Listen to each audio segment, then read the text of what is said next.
And we are back with my good friend Gary Freeman. There is so much that I've wanted to talk to you about today. At first, we thought we were only going to do one episode, but man, that first one went longer than an hour is going to go. So I thought we would save. So, I mean, for sure, if you're just coming in, listen to the last episode. Yes.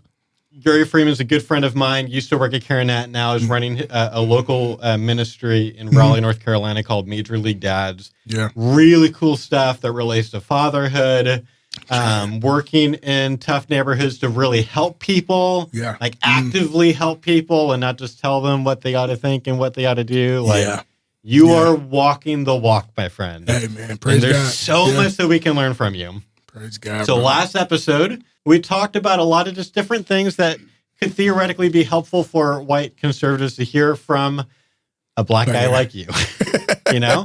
And that might have been challenging. There might be a lot of people just like disagreeing with at least some of the things you're saying. Fine. Yeah, totally fine. But still worth hearing, just different perspectives. So I want to now kind of having laid that as some foundation, build on that and talk about the reason why pro-lifers talk about African Americans a lot in the first place. This is the abortion rate.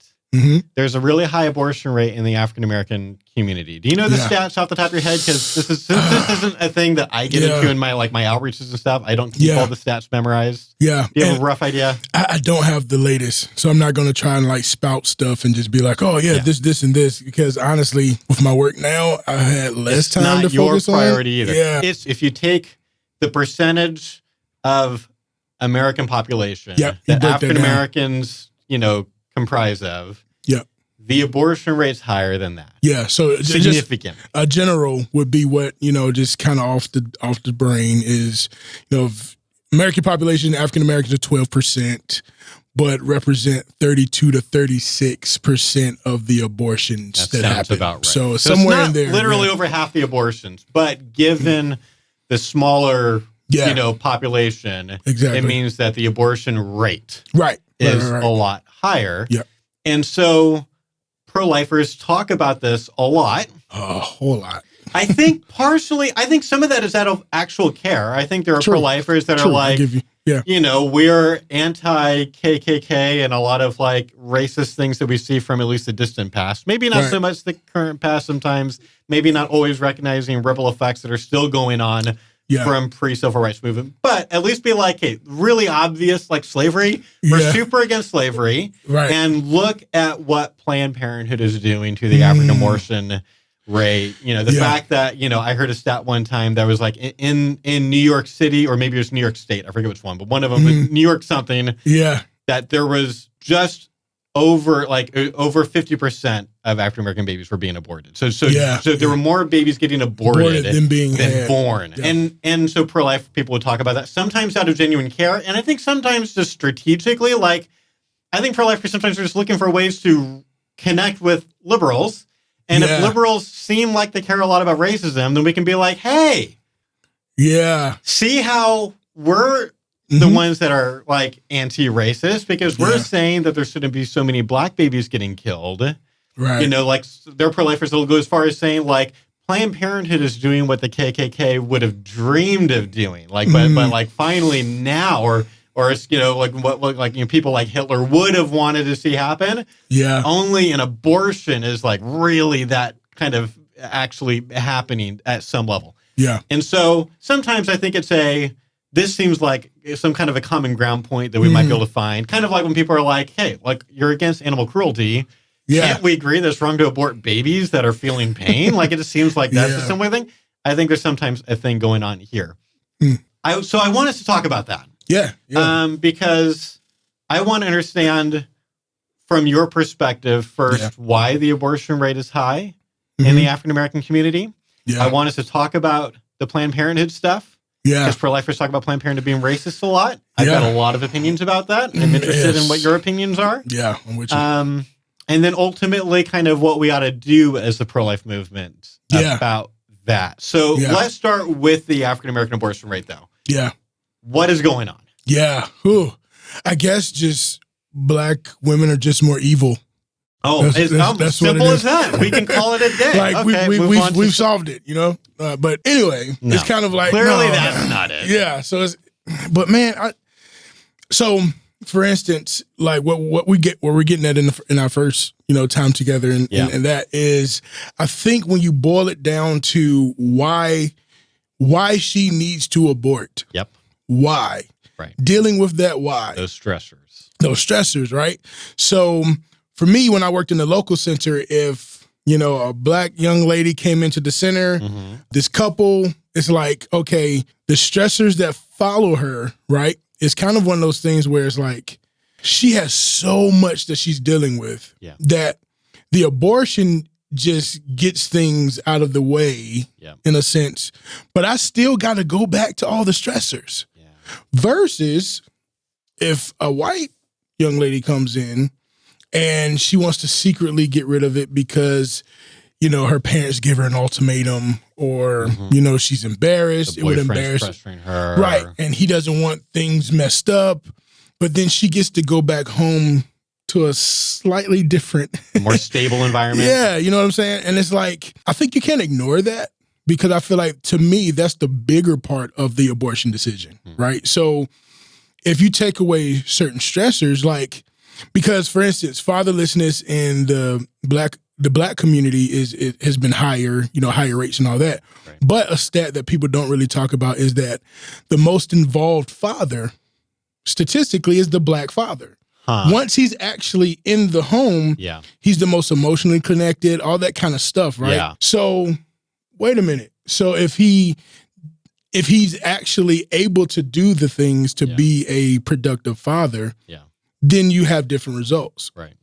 You strip those things away, and then it's just obviously harder. So it's not rocket science. So it's kind of like if this 36%, but 12% of the overall population, what's actually going on? What's causing this to be so high? Then you go into that and then you start seeing, oh, well, there's all these stressors, but sexual activity is still happening, right? Right. But the ability to actually think through it logically, can I have this child? Most couples would say yes if those stressors, black couples would say yes if those stressors weren't in the way. Yeah. So what I'm saying is from a pro-life standpoint and being a pro-life person is like, let's go into the stressors. Right. Let's start handling some of the stressors. Right. And then let's see what happens to the abortion rate. Does it drop it? We don't necessarily know. Yeah. But I feel like we got a good chance to actually see something happen by making that dip or, you know what I mean? So I don't know. That's just real over 30,000 foot thought of it, without getting into certain weeds, because I feel like with Major League Dad, I want to get into the weeds. Yeah. So it's like my prayer literally is to say, if I'm going to go in and help handle these stressors to the best of my ability, to what God gives me to do, my prayer is that statistic changes. Yeah.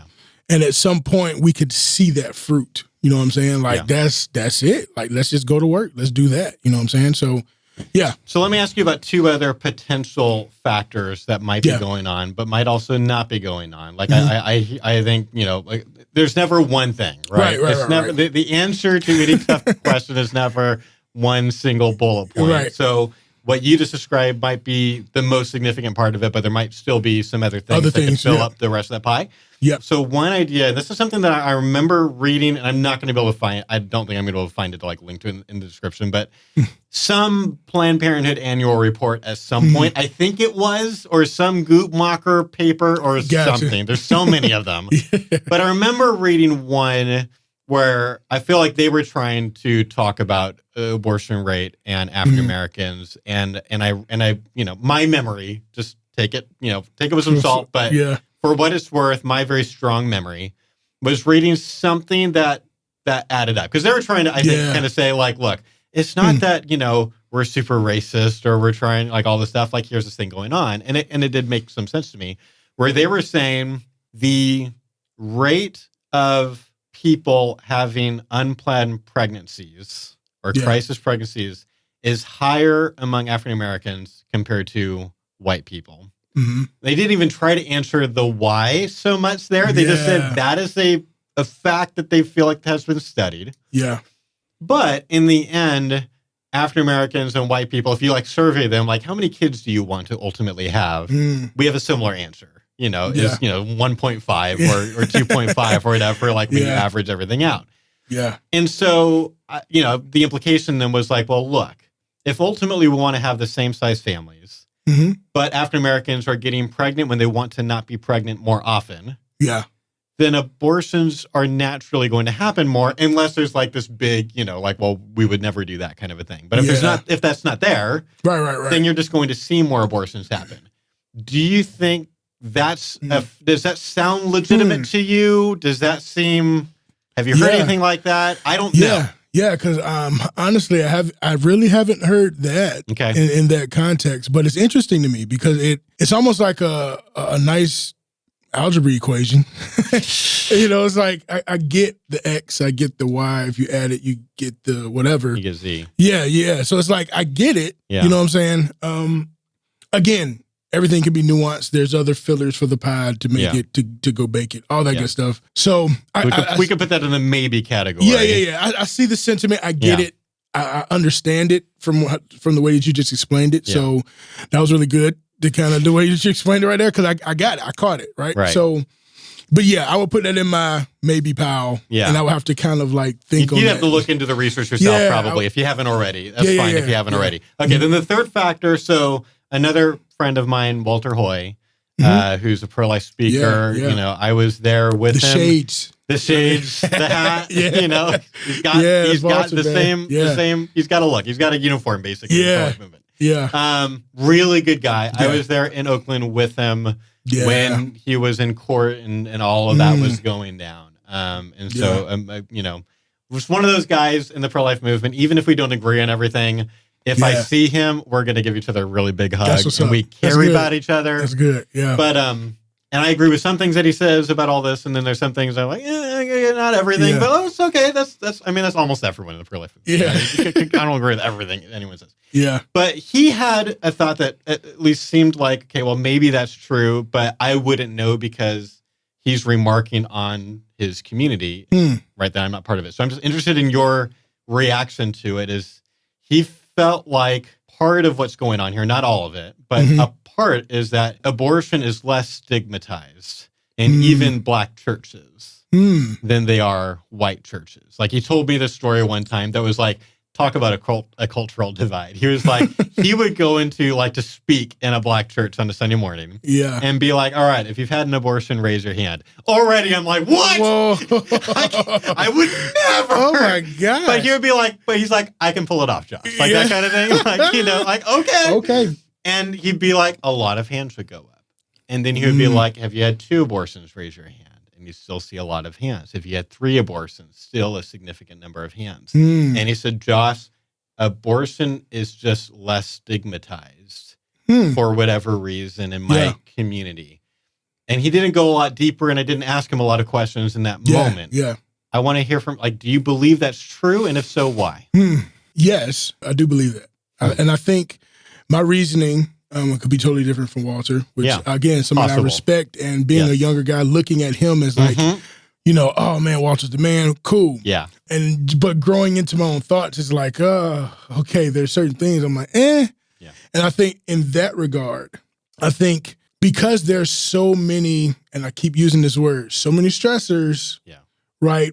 Abortion, more so in the Black church, Black community, takes on, it's like, take a number. Like all the crap that we're dealing with is kind of like, put abortion somewhere in the top 10. And then it's like, okay, so that would be, I could see that, right? Being a part of a predominantly white church and hearing how abortion, it's like, how could this be? And it's such an atrocity. And it's so, oh my gosh, it's because, again, I've said this before, you have the luxury to say that. Because you haven't had the number of stressors that people have had to literally live through and now still live with, right? So stories that my granddad would tell me about being a Black minister in that time and being a part of, whatever denomination, and if that denomination had a white side, so Baptist, National Baptist, Southern Baptist, whatever, and it's like, you can't go you're not going to necessarily go preach in a white Baptist church and blah, blah, blah, blah, blah. And then what that means in terms of the stressor aspect of even that in the church community. Like, it's just not going to hit the same. Like, so I agree. But why I agree is more from the standpoint. More to do with the stressors. Yeah, more to do with the stressors. I wouldn't take, I feel like, and I'm not trying to put words in Walter's mouth, but I feel like he would go a different direction with that. And that's just it could be an unhealthy assumption. So I'm sorry, Walter, if you ever see this. But I just personally feel like that those stressors, man, it's the number one thing. Yes, because it's what I got to see working in the local center. Yeah. And it's like, this is an everyday thing, man. Like, the environment they go back to, more black people than white people in these environments, the stressors are different. And I don't know if you caught it yet. I used the word luxury. I don't necessarily say privilege. Interesting. So, because I was a Division I athlete. Yeah. I know privilege. Yeah. So it's just certain things, like my wife and I talk about that. Like, there was a line that I went in, I could get all my textbooks, and I went through this line and just signed something because I had a full ride and just went on by my way. Right. She had to wonder how she was going to pay for them. She was going to figure out and wait for scholarships to come through. Right. She might not start a class with the book. So take that example, right? Flip that into what I'm talking about. That's different stressors for my wife and how she came through school versus me, right? And I got to play this sport that I loved. Yeah. And I got to skip all the lines. I got to, do all the things. And it's like, that's luxury kind of living in a sense. Right. But that's what I'm talking about. Yeah. You know what I'm saying? So those stressors. Okay. So let's talk about Planned Parenthood, as pro-lifers love to do. Yes, we do. Because, it's easy to point at Planned Parenthood as a pretty messed up organization. Yeah. On a lot of levels. So I'm just going to say, okay, I am not pro-Planned Parenthood. Yeah, I agree. I'm with you, sir. So I used to give a talk. I don't think I've given it in a year. I don't know if I've ever even given it since we started ERI. But I gave it multiple times in my career before we started ERI. Gotcha. Called Planned Parenthood Unveiled, And I think there's still recordings. I might have a recording so I can link to. There's no video. This was before we were videoing presentations. But I think there's audio. Cool. And basically what I would do is I would say there's a lot wrong with Planned Parenthood. And that's where I would start. It's like common ground with the pro-lifers, right? Okay. One, they are the Starbucks of abortion.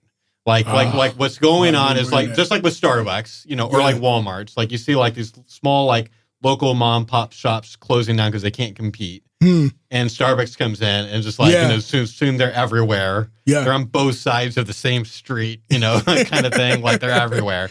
And Planned Parenthood, that's kind of happened in the abortion industry, where a lot of the individual clinics have shut down, but Planned Parenthoods have gone up. Right. Yeah. So there's something. So like, they do a lot of abortions. They're doing like, a quarter or more of the abortions, which is like 300,000 abortions a year or whatever. Yeah. I don't know what the latest stats are, because again, Planned Parenthood is not my focus right now. But I'm with you. Like, they do a lot of abortions. We all agree it's really bad. Yeah. And then there's a lot of other things. And there's other things that pro-lifers will point out. They'll be like, yep, I agree, that's bad too. So I totally buy the idea that they systematically cover up statutory rape. That totally happens. Life Dynamics exposed it first, as far as I can tell, but more people are familiar with Life Action. Lila Rose did a whole undercover thing, and I think I basically agree with that investigation and what their findings were. Even if Mark Crutcher had come before and kind of done the same thing, but it's like, look, that's a thing that happens. Yeah, it's bad. David Leiden, Center for Medical Progress, the sale of fetal body part stuff, like. That was post ERI, and we were writing basically that whole summer. We were writing articles that were kind of our reactions to CMP videos, and trying to be like, here's how to think well about these, because there'd be like sometimes things that would be like, I don't know if that's the fair interpretation of what this Planned Parenthood person said, but then there'd be like, but we totally agree with this like fundamental point, right? Like the Lamborghini line. The woman was like, I want a Lamborghini. It's like, that's not really the most damning part of the video. That's like, everyone points to that, but it's like, that could have been a joke, but there's other things he said a few minutes before is not defendable, So that was kind of what we were trying to do during that season. But like, I agree. Planned Parenthood was totally selling body parts, and they kind of had loopholes that they were, getting around. But like, There's a lot of bad things about Planned Parenthood totally tries to separate parents from their kids relationally when it comes to their sex lives. I think that's totally true. Mm-hmm. But then at the end of the talk, I'd be like, let's talk about the racism thing. And I would be basically on the other side saying, I am not convinced that it makes sense to call them a racist organization. If the word racism means something that relates to intent. Yeah. Right? Yeah. And so what I would do, and I basically want to walk through with you and get your takes on it, was I would talk about the 4 reasons that pro-lifers typically accuse Planned Parenthood of being racist. So we just talked about one. We talked about like just the fact that the African-American abortion rate is high. Yeah. People would be like, that's Planned Parenthood's fault. Yeah. Which seems weird to me, just given that I've never heard of Planned Parenthood saying no to a white woman offering them $300 to pay for an abortion. Yeah. Like I don't see a racist agenda there. It just seems like they will do abortions for whoever pays them for the abortion. Which happens to be, because of the stressors, more than likely a black woman. Correct. So, when you add in what I think is driving a lot of Planned Parenthood people is like they are actually feel like they're trying to help. Right. Yes. Like going to like another one. So like people talk about like well look at where they put their centers. Yeah. They put their centers in, sometimes it's black neighborhoods, but sometimes it's just poor neighborhoods. Yeah. And depending on where that is, that might not be a black neighborhood. So like Fresno. The Planned Parenthood in Fresno, where I did 6 hours at a time, 40 Days for Life, at least once, because we didn't have enough help. I was running 40 Days for Life the first time. I should never have been doing it. I'm not good at that. So I was there a lot because we didn't have enough volunteers. Yeah. And almost no black people come to that Planned Parenthood, but we have a high Latino population. And we have a high Hmong population. And so so there were minorities coming, or just poor white people. Yeah. Because of Fresno. That's like, there's very, very few black people in Fresno as far as like the percentage of the population. Gotcha. But there's a lot of Latinos, and there were a lot of just people who just didn't feel like they had stressors in their life, probably. Maybe not all the exact same stressors, but stressors from being in a rough socioeconomic place that were going to Planned Parenthood for their abortion. Planned Parenthood was in a pretty rough neighborhood. Yeah. Not the safest place to be hanging out. Gotcha. And, so there were safety concerns with 40 Days sometimes, and we'll talk about that. But it's like, I think Planned Parenthood picked that spot on purpose. So we could call that targeting. Yeah. Or we could say they're trying to help these people because rich white women aren't going to Planned Parenthood for abortions anyway. They're going to their private OBGYN. Exactly. Do you disagree with any of that, or would you add to any of that? Man, that's a lot, in a sense, where even and to kind of track through kind of how you were going with Planned Parenthood, what their placement, where they are and all that kind of stuff. And I feel like a lot of it has just become talking points versus trying to really figure out what they're doing. Like, and what I mean by that is, it's like, even if you hear a study or something or get a breakdown of what they're doing in the area, right? And obviously abortion being the most prominent thing that they're doing or whatever the case may be, there's still ways to think through that in terms of, well, they put 60 to 70% of their Planned Parenthoods in the hood. Right. And it's like, okay, my response to that is, if they really feel like they're helping, why would you not? Right. You know what I'm saying? Like, it makes sense. Of course they would do that. That's what I'm doing. Especially if, like, a lot of people are walking or taking the bus. Fresno Planned Parenthood are right across from a bus stop. Yeah. The buses were stopping. Like, you think they didn't do that on purpose? Like, a lot of their clients came on the bus. Like, and that's coming from the standpoint of where I used to be, how I came up in pro-life was like, the My Alpha 21, like, kind of, and it's like, yeah, they're going to put, these sensors in the hood because they're going to target black people. And it's like, okay, now in terms of seeing a lot, in terms of being in the room with a guy, with a couple, whatever, I'm like, if I think I really want to make a difference and help, and I see where the help is needed, wouldn't I go there? Right. So I'm just trying to be like, sit back and be like, okay, this makes sense versus they're just racist. Right. So do we not think pregnancy centers also pay attention to where their most likely clients Yeah. So even if you're thinking through, I'm gonna put a pregnancy center right beside a Planned Parenthood. Yeah. Well, why are you doing that? Well, we want to stop the people going into the Planned Parenthood. Okay, cool. So where are they coming from? Like, what What's the significance of that? I think the reason that a lot of pro-life movements are kind of recognizing those things are more for talking points than rather figuring out what do we actually do about that? Because Planned Parenthood feels like they're addressing it.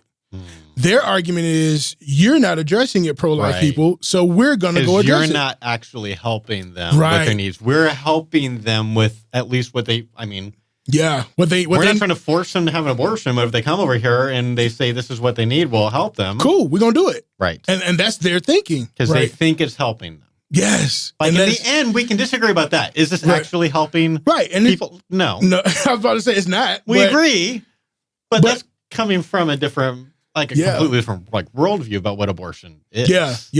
And I think there's a spiritual component that gets intertwined in that from the church. Yeah. That we're going to take it, for one, a lot of Planned Parenthood workers, directors and stuff, where the assumption is that we're approaching them as if they're believers. That's not fair. Yeah. You know what I mean? If they're doing this, more than likely they just want to help. Right. And they're thinking this is the best way to help. Yes.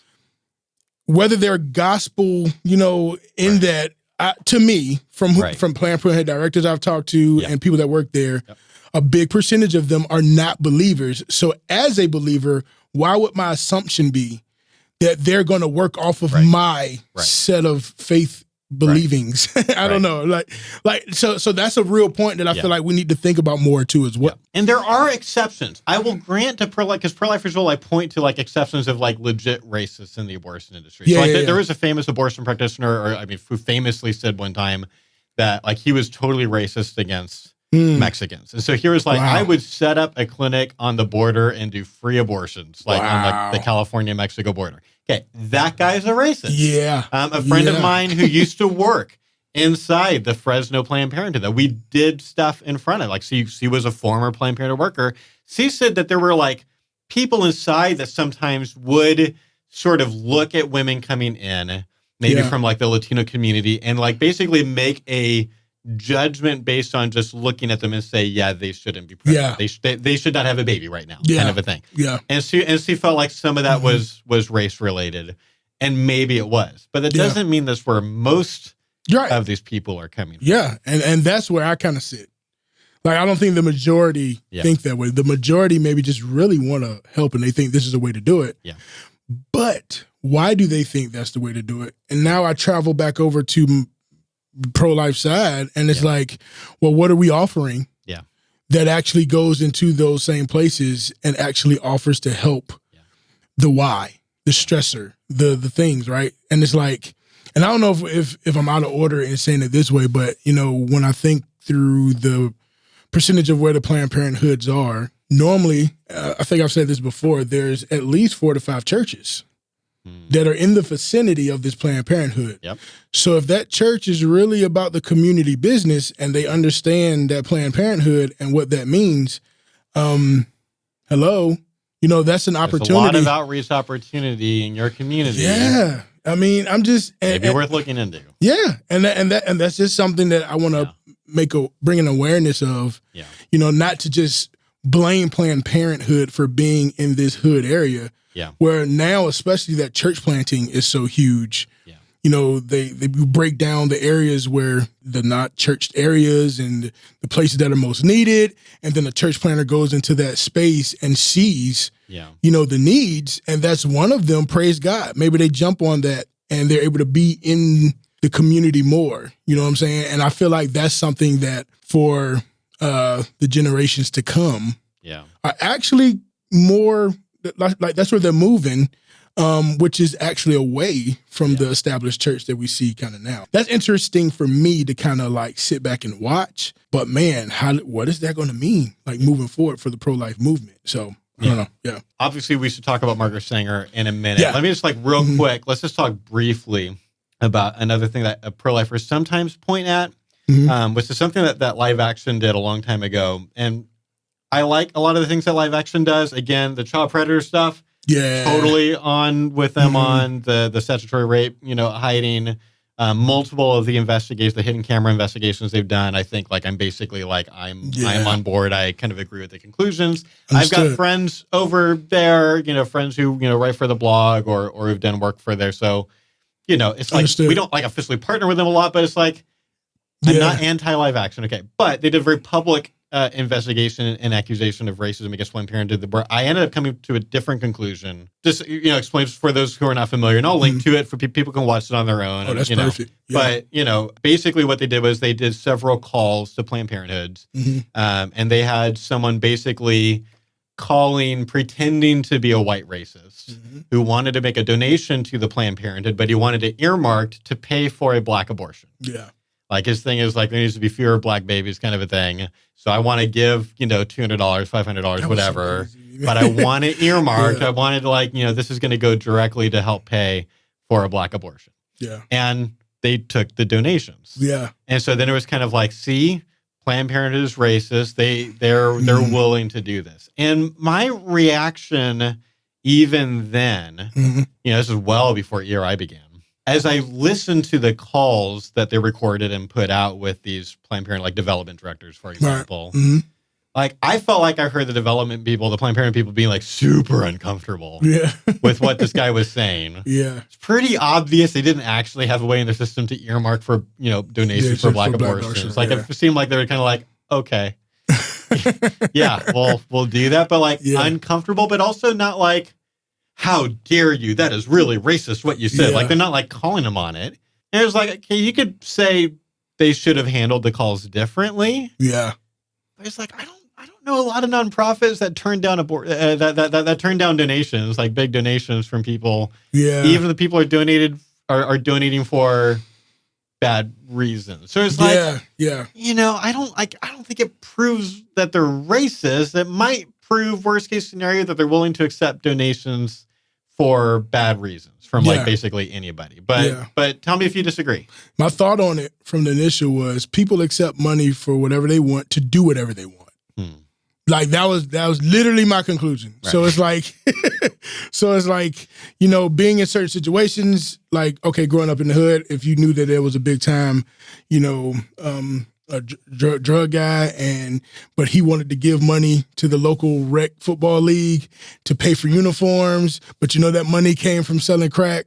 You think that coach is turning that down? No, or what I'm saying? So for me, they might be uncomfortable with it. They might be like, I wish that money came from a better source. Yeah, but it's money and it's like there's so many nuanced ways to think through that from a Christian perspective, or just from, a non-Christian. What's your moral worldview? If you're a utilitarian, you're probably taking the money and be like, I can actually help people more with this money. Where are they coming from? Yeah, if you're going to give me this money, I'll agree to whatever you say, but I'm going to go do what I want with it. Right. You know what I'm saying? So there's that element in there, which you were kind of getting at with they were earmark it for a black baby to be born. It's like, oh, okay, yeah, cool. Whatever. I'm not doing that. Right. But we're going to take your money. So it's kind of like, I think there's so many things that we overthink versus just literally just dealing with what just happened. Yeah. And I feel like that's kind of what I took from that investigation. It was kind of like, I get what you're trying to point out. Right. I get it. And I feel like there's moments where it'll probably make sense, but more moments are just like, it's money. We're trying to do something here. We're going to take it. And I feel like we can breathe more on that. I'm not trying to be extra or not give a lot to that, but I feel like that's just something where I was like, okay, yeah, there's elements of that are not cool, but then there's elements of it's like, well, what are you expecting them to do in taking donations and money for what they just want to do? Right. So I don't know. All right. So let's talk about, I think where things get a bit more gray, which is Margaret Sanger. Yeah. I think this is, one of the most common things that pro-lifers bring up when talking about Planned Parenthood, because it's easy to point at her. Yeah. She founded the thing that became Planned Parenthood. Yep. She wrote a lot of things that sure sound racist. Yeah. Would it be helpful to you for me to kind of put my cards on the table first, or do you want to just start by talking about what you think about Margaret Sanger? I think I can start this one. Okay. Because I'm interested to hear what you have to say to me. Okay. Because I feel Sounds good. I have a different view on this, and I don't know how you would feel about it. Which might not be popular at all. Black, white, I don't care. So Margaret Sanger and what, her writings and what got published and all that kind of stuff and what she did. And so here's how I think about her. And I put her and Trump in the same boat. Here's why.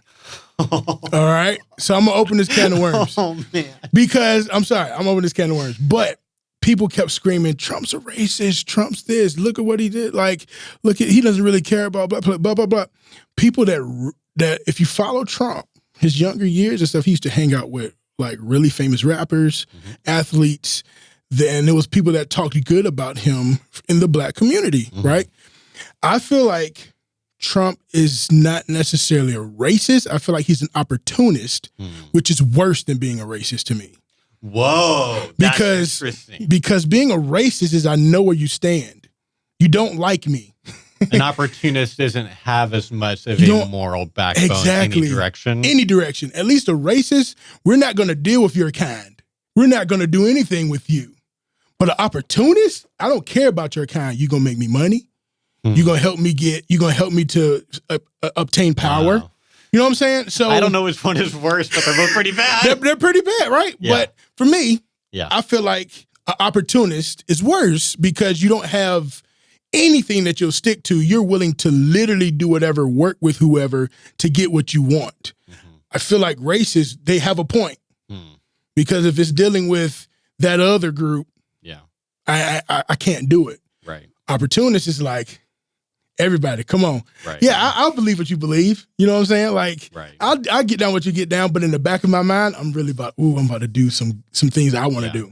And I feel like when I look at Margaret Sanger, it's like her whole thing was more of the eugenics and like the greater needs to rise and the lesser needs to go away. Yes. That could have been black, which was more opportune in that time, right? Because of just what was going on in the country and Jim Crow and racism and all that kind of stuff. So it makes sense. It was like low-hanging fruit for her. Yeah. You know what I'm saying? Like, of course, because they're weak and feeble people because of X, Y, and Z going on in the country. Right. So it's easy to point at her for that. But I feel like she didn't care.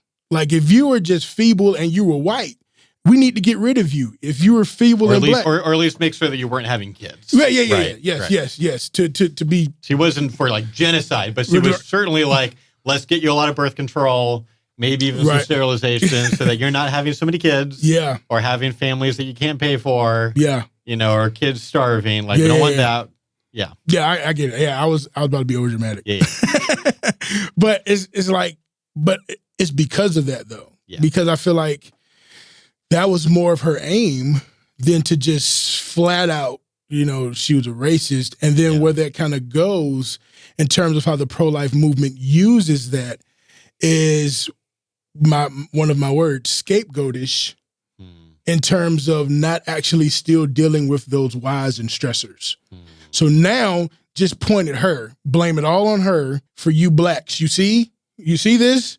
You see what she was about? You see what this is all about? And it's like, that still doesn't eliminate the stressor things that are going on, right? And it's like, so yeah, that's kind of, you can dissect that for what you want, but yeah. So just to make sure, like it's clear to everyone. So like it seems obvious from her writing that Margaret Sanger at least cared more about negative eugenics than racism, meaning.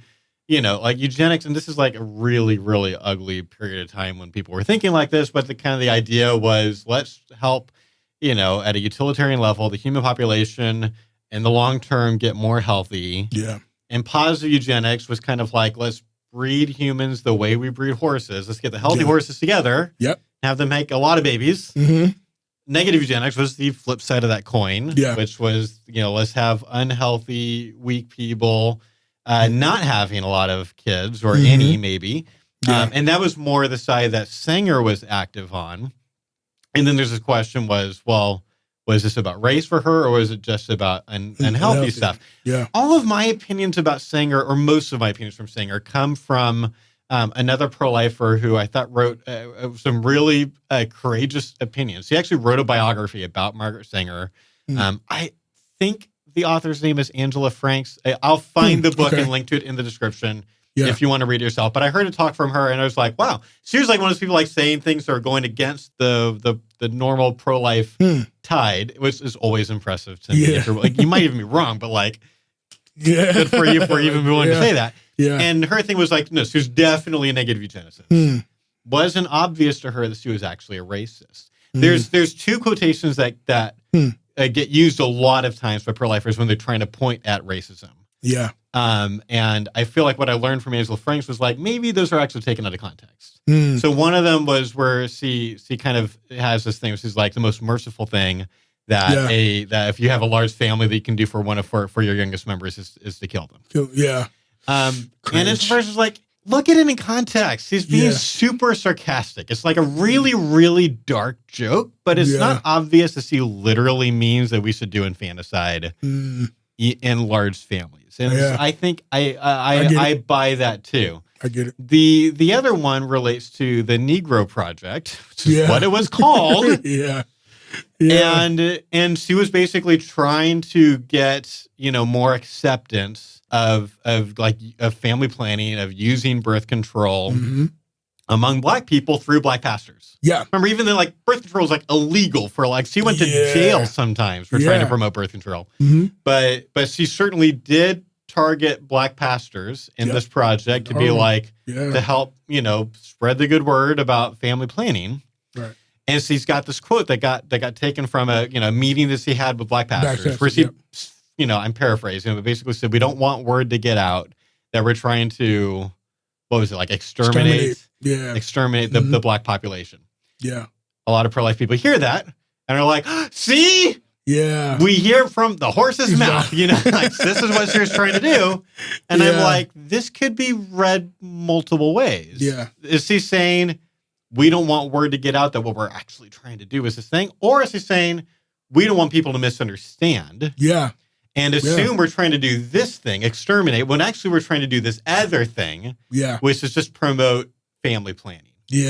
And I think it's very legitimately possible that she meant the second thing, but like, if you're not hearing the tone or you're not reading context, it doesn't come across that way. So if nothing else, it seems hard to prove she was racist, even though if I had to bet money, I would bet that she was racist because like everyone was racist. Right?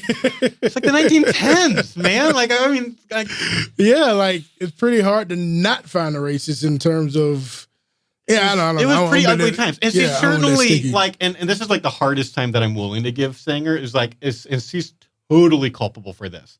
She, was like the main editor for this, newsletter. And she did allow other people to publish articles that were more racist. That were not just negative eugenics, but were racist. And so to do what though? To further what? Her agenda, which seems opportunist. Probably. And I hate to cut you off, but I had to make that point because I'm trying to kind of like what I was saying. I hope that kind of hits the right way in what I'm trying to express. But man, that seems opportunist to me. Like, you're going to meet with Ku Klux Klan and you're going to meet with Black pastors. Right. So it might not be racist. It's still bad. What I'm willing to say is like, I'm not giving her a complete pass. I mean, negative eugenics is horrible. Like, I mean, you're not getting passed on that anyway. But like, is she racist? I don't know. But allowing racists to publish in her thing for whatever reason she's culpable for that. Yes. And I'm willing to give her that. But then in the end, for me, I'm like, is this something that's super helpful for us to be talking about? And we're talking about 100 years ago. And well, because that kind of goes into, this is a layer almost, or this is like a piece of something that happened 100 years ago. But then I don't want it to overshadow, the whole entire history of the country towards, Black people, so whatever, stuff like that. So I agree in that sense in terms of like, man, this is 100 years ago. Like, what are we really talking about here? And I think to kind of like piggyback on that and where we are now and how people from like the pro-life sides specifically tend to harp on Margaret Sanger and what she did to the Black community. It's like, it's another tagline and another thing that you can use to, what I said yesterday, to raise money, all right, and to create power, right? So, but does that actually help in the stressors, in the weeds of the people who are actually having the abortions and doing these things, right? Like, that helps your cause to, yes, illuminate whatever you want to illuminate, I guess. Right. But okay, like, at what point do we, like, you know what I'm saying? Like, it's skin o'clock, guys. Like, what point are we really getting to actually doing something about what you're trying to say was her main purpose, which was being a racist and exterminating the Black population? Right. So, what would you say? So let me do like the steel man thing now, like as opposed to straw man. The steel, like, I think like the best argument from a pro-lifer on why it's ever worth talking about Margaret Sanger would be merely to say, like, look, Planned Parenthood has been very effective at forming ties and roots. And, you know, for example, schools. So they're like pretty early, if they can, you know, talking to kids about sex and promoting, you know, well, at least promoting, like, come to us for your issues and not come to your parents. Like, I think that's totally been exposed, and I buy all that. Absolute trash. I don't want Planned Parenthood teaching comp sex ed in schools. No, at all. So they might be like, look, a lot of Black people, like, have formed some kind of relationship with Planned Parenthood. Right. Maybe the way to kind of divorce them from Planned Parenthood is convincing Black people, well, hey, look at what their founder was. And be like, and then hopefully Black people are going to be like, ugh, I don't want to have anything to do with that. Yeah. What do you think about, like, do you think that strategy could work? Is that effective? Short answer, no. Okay. And here's my reason is because what Planned Parenthood is actually selling is that they want to help. Don't try to create something to divorce that. Create something to say, here's how we really help. Yeah. How about that? You know what I'm saying? Replace the help. Replace the help, right, with actual effective help. Right? So I don't think that that's the right strategy to have, you know, because now you're just still creating a fight. You're picking a fight, or no, I take it back. Not necessarily picking a fight, but you're willing to fight about something that still does not help the people. Right. Right. So instead of just trying to get a Black person to divorce themselves from that, what do you got?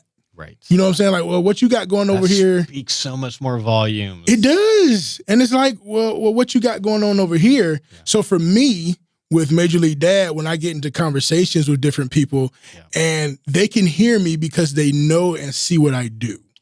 They're like, oh, man, he's at this middle school. He's at this high school. He's working with this homeless, you know, pregnant population. Like, you know what I'm saying? Like, oh, okay, I hear you, bro. Like, well, okay, well, let's talk.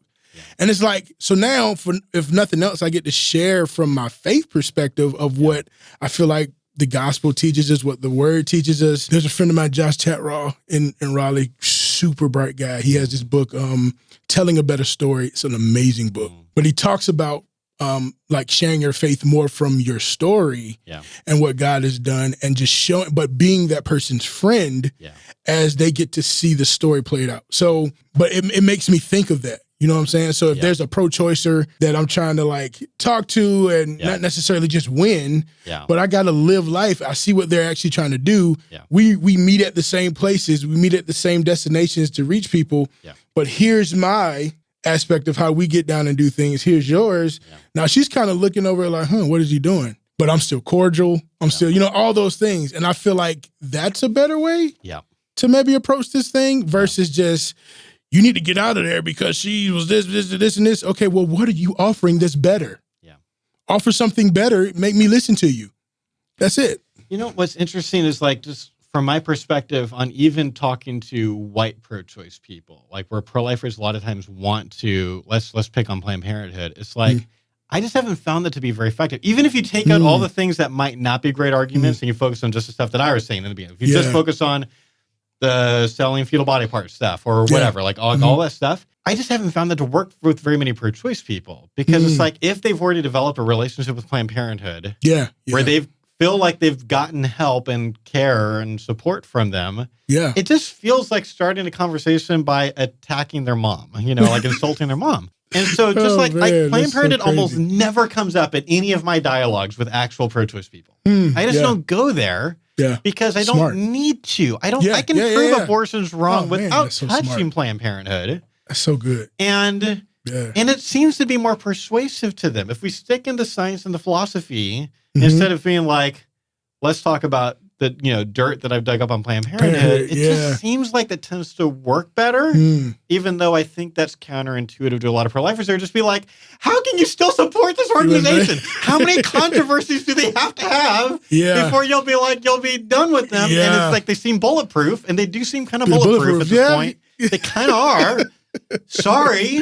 Yeah. It's just going to be harder, pro-lifers. Than pointing at Planned Parenthood. Oh my gosh, yes. That is that is beautiful. Like what you just I love you, Josh. I love you. So it's like, man, I love that because it's like you're painting a more beautiful picture. Yeah. Right? And it's like that's what God has given us. He's given us to be the, different in so many different ways. His color wheel is so beautiful and vast and all that. Yeah. Well, the ways we think, the giftedness that our friends have. And we need to pay attention to that. And we can't because we're so worried about what our tribes think once we come together. Like, you know what I'm saying? It's like, no, like there's so much more that we can paint and do and be more creative with. Yeah. But that takes jumping outside of the taglines, the tribes, the groups, and all that kind of stuff, and just seeing what it is that God wants done. Yeah. Like, that's it. Yeah. Gary Freeman, you're the man. I'm so glad to call you my friend, and thank you so much for spending so much time. Oh, man. It's an absolute pleasure, Josh. I'm grateful, man. Grateful.